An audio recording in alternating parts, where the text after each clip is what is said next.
Hi everyone, I'm Stuart Tennyson, and this is my tough love case analysis. I'd just like to say I have some allergies going on, so excuse me for any coughing or if my voice sounds a little funny. So this case starts off with you and your first job. It was at an assembly line, and you had an absolutely horrible boss. People feared this guy. He was a true authoritarian. He would dock you 30 minutes of pay for being even a minute late, which is sounds insane, but I'm sure it happens out there in the real world. And this was probably most likely an unhappy workplace for anyone to work. Your boss wasn't just singling you out; he was like this to everyone. Uh, and now, as the story goes on, you've now become a manager of a software company, and you really don't want to become like your former boss. So it kind of seems like you're a pushover now, in my opinion, and people are always late. They make the worst excuses. They take long absences without any prior notice to you or any consideration for the company. Productivity is down, and you feel like you've lost respect. And all these are symptoms of a bigger problem that we'll discuss later. But it's really not a great situation for you or your employees, and you got to figure something out because when your employees don't respect you, then that can spiral and have a negative effect on the company as a whole, and kind of snowball into new and other employees kind of losing that respect before they even really get to know you. So it's really important that this problem gets figured out and really resolved and figured out at the root level. So the problem that I see, it's obvious. Employees don't know what's expected of them. They don't know who to who to ask for how the company expects that they should act. And like I said earlier, becoming like your first boss scares you. You don't want to be like that guy in any way, but you have definitely gone too far the other way. It's too much leeway. It's a basic free for all, and the people that are infected or that are affected, excuse me, include not only yourself but other employees, maybe employees not even in your department. And also, it hurts the company's productivity, so that hurts external stakeholders and stockholders and all those people, and it has a negative effect on you as a manager, but also employees that don't know their expectations. It has a negative effect on top management and what they convey to the employees as their expectations. So it's expectations are the problem, and those other things like employees coming in late, making horrible excuses. Those are just symptoms of this problem.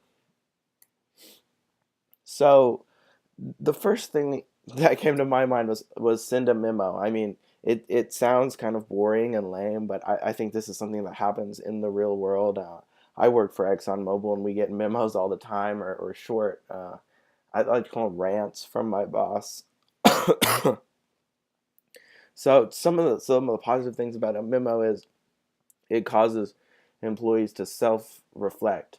You don't call anyone out specifically in the memo, but I think as an employee, if you get a memo and you read it, you can really kind of put that memo to take it to heart and decide if that memo was sent because of you or because of an action you did. So I think that's a great reason to send a memo to fix this problem. Also, I think when you get a memo and you've decided um, that it applies to you, I think it's a great way to go into a one-on-one conversation with your supervisor, your manager, and really hash things out. Some cons about this, of course, it would be hard to say that all employees would read the memo. I think I probably have skipped over a few, to be honest. And there's really no accountability for a memo.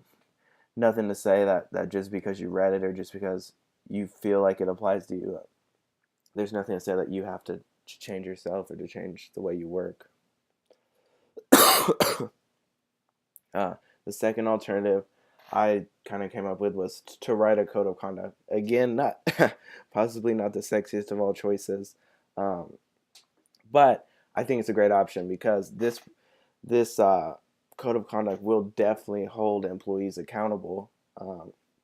Even so, I think a lot of companies make you sign a code of conduct when you start, and I know for sure I had to sign 5, 6 different forms, codes of conduct, non-competes, things like that. And it really holds you accountable as an employee. And it also shows that employee input matters in the code of conduct. So it definitely be an inclusive process, one that would bring employees together and have them voice their concerns and what they feel like is working and what isn't working and how employees should act. I think the major con with this is again adopting this code of conduct and and really seeing it. I think it would be hard. It's a long process. It's not going to happen overnight, and it's a long process. It would also likely require top management approval. They're not going to just let you as a manager write this code of conduct for the whole company. It would be an inclusive decision between employees and top management. And also, you're most likely not going to get this code of conduct right on your first try. It would definitely take a few attempts to really hash out what you wanted it in, what you wanted in it, and what the employees wanted to see in the code of conduct. So my third solution, we have something similar to this at XTO. It's a reward system. Uh, Reward systems definitely create a buzz. People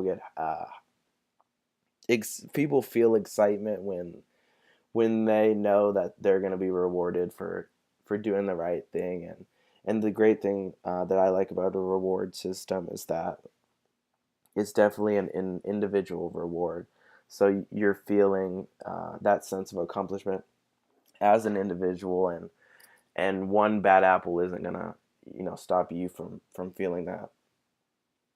One of the cons I see with this is that it's kind of counterintuitive. Why would you reward an employee for doing something that they should do in the first place? Be on time. Uh, don't take absences without getting it approved by management. Another downfall of this is someone has to run this program and kind of be that administrator. So it kind of puts some more work on either you or another employee. So my overall decision is the code of conduct. I really like this idea. You can form a group to draft this, inclusive of all employees and even top management. It also allows you to consider multiple perspectives and what you feel like a professional employee in your industry software needs to act like. Again, to implement this, we'd have to have employees sign it. You have to hold them accountable.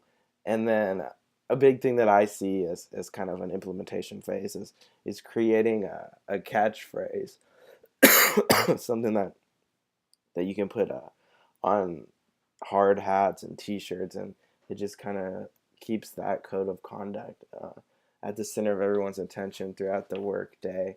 So it could be something as simple as every day counts or something cliche, but just to stay in their minds. So through by implementing a code of conduct, employees will know management's expectations. And in a study by Schreiber, sorry, I can't really pronounce that one too well, but it codes of conduct have actually shown that change happens when they are implemented. And also, in a study in the American Business Journal, Irwin showed that codes of conduct create a greater sense of culture, and that makes sense. I mean, when you're all working as one to create the code and to implement it, it definitely can build culture for your company. And also, Irwin discuss that employees behave more ethically with a code of conduct, and we talk about this all the time in accounting, and how there's certain regulations that actually require publicly traded companies to have a code of conduct. So I think it's a great option, and I think it'll really help with this problem, and really make employees understand what's expected of them. While a code of conduct is obviously, it's not exciting. It doesn't sound like a great option. I'm not even gonna lie, but it will be effective. It'll have a genuine effect. It fights the problem that we're seeing, which is employees not understanding what's expected of them, and it doesn't just fight the symptoms. You could dock pay for being late to work, but you're you'll end up becoming like your old manager, and that's really not an effective management type. So I think that this code of conduct is a great idea, and it can really be an inclusive process for everyone in the company. Thank you.